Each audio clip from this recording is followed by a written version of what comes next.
اللہ تعالیٰ نے قرآن مجید میں یہ بتایا ہے کہ انسان دو چیزوں کا مجموعہ ہے۔ ایک اس کا حیوانی وجود ہے، یہ بالکل اسی طرح ہے جس طرح دوسرے حیوانات کا وجود ہے۔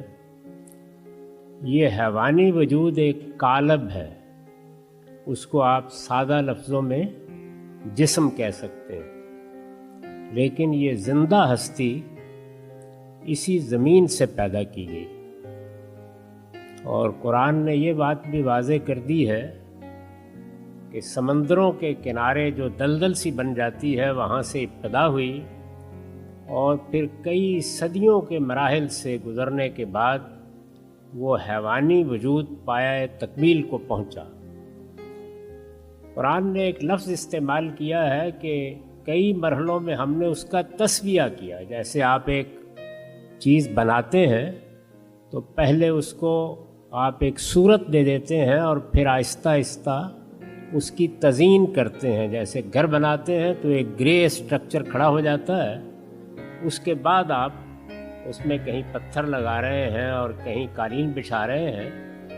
اللہ تعالیٰ نے یہ بتایا ہے کہ میں نے انسان کے حیوانی وجود کو بھی اسی طرح بنایا اور پھر اس کا تسویہ کیا، یعنی اسے ہر لحاظ سے بالکل درست کر دیا۔ جب وہ اس مرحلے تک پہنچ گیا تو پھر سورہ سجدہ میں یہ فرمایا ہے کہ آسمان سے اس کی شخصیت اس کے اندر الہام کی۔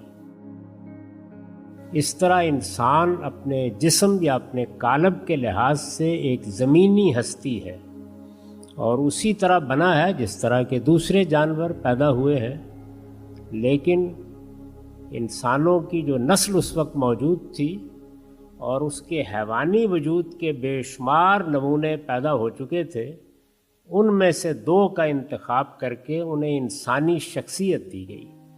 تو انہی کو قرآن مجید نے آدم و حوا کی حیثیت سے متعارف کرایا ہے۔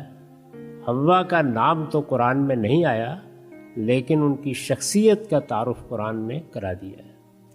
تو یہ آدم و حوا ہیں جن کو پہلی مرتبہ انسانی شخصیت دی گئی اور اللہ تعالیٰ نے ان کو پیغمبری کے منصب پر فائز کیا۔ آدم علیہ السلام کو نہ صرف یہ کہ انسانی شرف حاصل ہوا، بلکہ اللہ تعالیٰ نے اپنی وحی ان پر نازل کی اور انہیں پیغمبر بنایا۔